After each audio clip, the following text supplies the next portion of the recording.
Hi Founder fans, Jason here, and today we're talking about Philip Barton Key, the Loyalist founding father.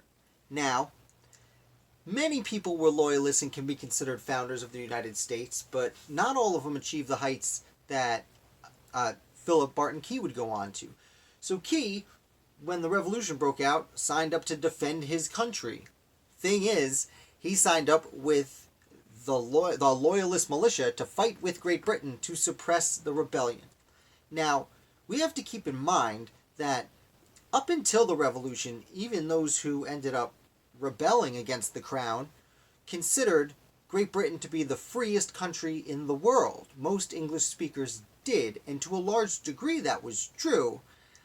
Even when the the pre-revolutionaries had their freedoms and liberties being picked away gently, Great Britain still had a better record than most of the world at the time. And the revolutionaries were fighting for their rights as Englishmen. And Philip Barton Key is one of many, many people, hundreds, even thousands of people who signed up with Loyalist militias to suppress the rebellion because they had these rights as Englishmen that they were very proud of. It's very difficult to turn against your country. As Jefferson even said in the Declaration of Independence, people are not likely to rebel for light and transient causes.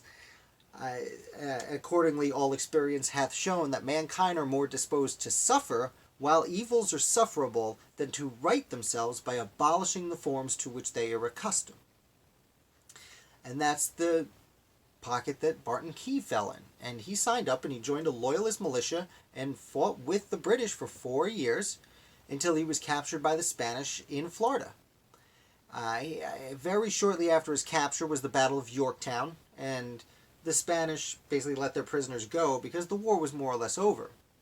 So Philip Barton Key goes to New York, and he catches a boat to England with many other Loyalists, and he goes there and studies law and becomes a lawyer. And 3 years go by, and he misses home, and he misses his family, and his brother, who he even fought against, whose name was, of course I scrolled away from it, his brother was John Ross Key,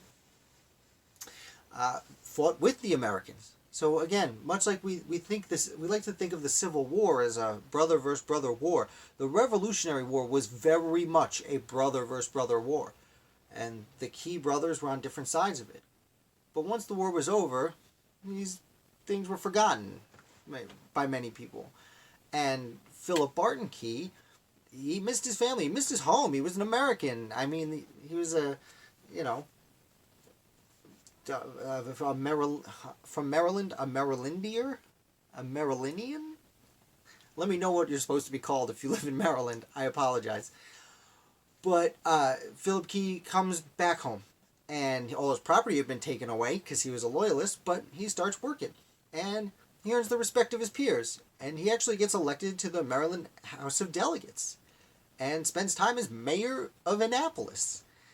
And he starts making a name for himself more and more, where eventually he was appointed by John Adams, and it's a mouthful, he was appointed by John Adams as one of the midnight judges just before Jefferson took office as president. And he was given the title of Chief Judge of the United States Circuit Court for the Fourth Circuit. Now, shortly after Thomas Jefferson became president, he made a bunch of changes to how the federal court system works and eliminated a bunch of people that John Adams had appointed, Philip Barton Key being one of these people. So that position was eliminated entirely. So therefore, Philip Barton Key was the only Chief Judge of the United States Circuit Court for the Fourth Circuit to ever hold that wordy position. He would shortly thereafter serve as counsel for Chief Justice Supreme Court Associate Justice Samuel Chase during his impeachment trial, which he helped successfully prevent Chase's impeachment.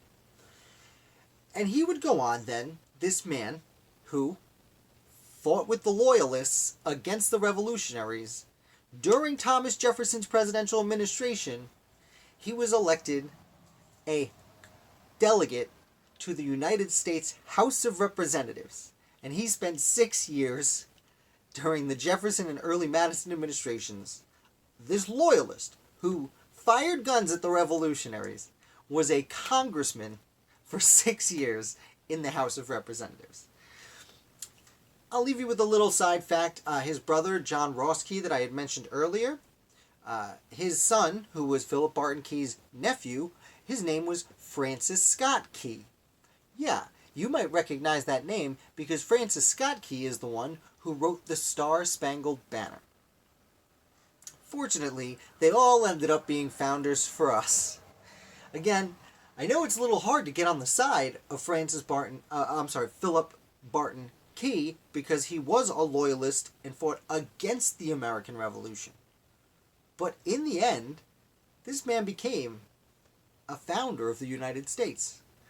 So, leave a comment in the description below, yay or nay, on Philip Barton Key. Thank you for watching. If you got through this video, please give it a thumbs up. I'm sorry, I'm a little off my game today. I was just at a fantastic Christmas party, and I've been talking a lot already. So give me a thumbs up. Definitely, if you just stumbled onto this video, hit subscribe. Check out a few more of my other videos. And this is it for this week. It's Friday night, so I'm going to take the weekend off, and I'll get back to you on Monday with a brand new video.